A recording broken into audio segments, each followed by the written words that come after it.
Keberadaan Tuhan. Allah itu maha dahsyat, begitu dahsyatnya Allah, sehingga jika Dia hanya menampakkan diri saja, bisa memusnahkan alam semesta. Dan ada aturan mutlak. Tuhan tidak bisa diserupakan, disamakan atau disetarakan dengan apapun atau siapapun. Sehingga jika Allah bisa dilihat oleh manusia maka aturan tersebut harus dilanggar. Dengan menyerupakan Allah mirip seperti objek-objek apapun di alam semesta agar bisa dilihat oleh manusia.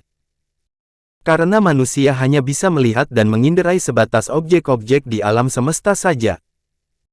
Dan tambahan lagi, manusia tidak bisa melihat kalau mati jika Tuhan mulai menampakkan dirinya. Sehingga mustahil membuktikan adanya Tuhan dengan metode verifikasi secara langsung, apakah dengan melihat atau dengan berbagai cara mendeteksi keberadaan Tuhan. Membuktikan keberadaan Tuhan harus dimulai dengan pola pikir induktif. Sesuatu yang awalnya belum ada lalu menjadi ada haruslah berasal dari sesuatu yang sudah ada sebelumnya.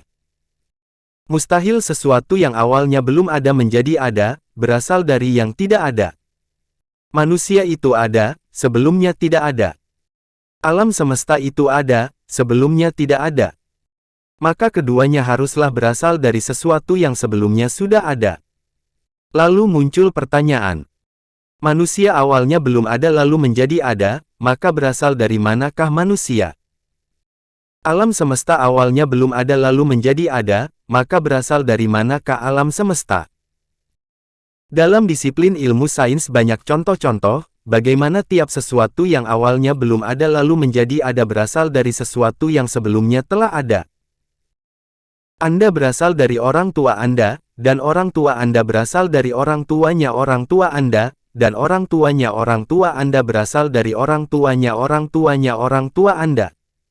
Begitu seterusnya. Dalam ilmu biologi ada nama teori biogenesis yang bertahan hingga sekarang.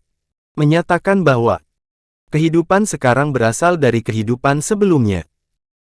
Bahkan suatu organisme yang tumbuh dan berkembang dari biji yang tampak mati sebenarnya dia berasal dari DNA organisme sebelumnya yang tersimpan dalam biji itu. DNA adalah zat yang menyimpan informasi tentang kehidupan organisme sebelumnya.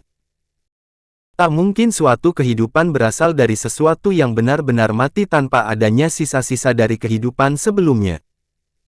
Dalam fisika adanya hukum kekekalan massa dan energi yang menjadi landasan fisika modern. Hukum ini berdasarkan rumus kesetaraan energi dan massa dari teori relativitasnya Einstein, yang menyatakan, massa dapat musnah dan berubah menjadi energi. Energi juga dapat musnah dan berubah menjadi massa. Berarti, adanya massa berasal dari adanya energi sebelumnya. Dan adanya energi akibat dari adanya massa sebelumnya. Sesuatu yang awalnya belum ada lalu menjadi ada, haruslah berasal dari sesuatu yang sudah ada sebelumnya.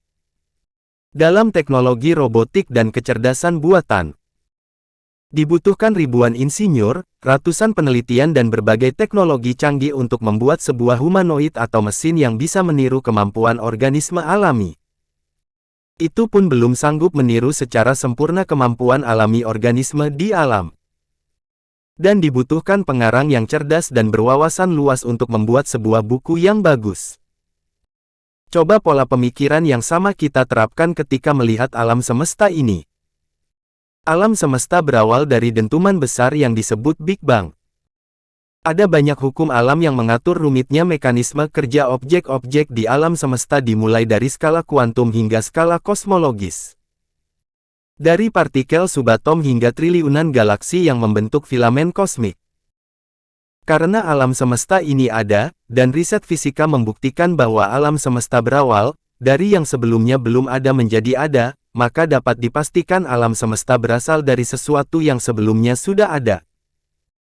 Jika alam semesta adalah sebuah mahakarya, maka dibutuhkan arsitek yang maha cerdas dan maha berkemampuan dalam menciptakannya. Menyatakan alam semesta berasal dari ketiadaan, ibarat menyatakan 1. Buku ada, tanpa adanya pengarangnya. 2.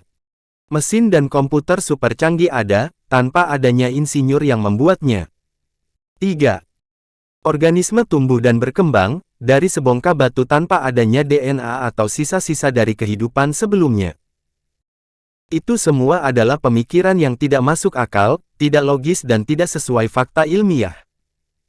Pemikiran yang masuk akal adalah sesuatu yang awalnya belum ada menjadi ada, pasti berasal dari sesuatu yang sebelumnya sudah ada. Selanjutnya muncul pertanyaan lain. Lalu apakah atau siapakah yang sebelumnya sudah ada, yang mengawali dan menjadi sumber munculnya segala sesuatu yang awalnya belum ada lalu menjadi ada? Sesuatu yang memang sudah ada sebelumnya ini, yang mengawali dan menjadi sumber segala sesuatu yang awalnya belum ada lalu menjadi ada, dinamakan sebagai pencipta. Dan orang beragama menyebut pencipta ini sebagai Tuhan.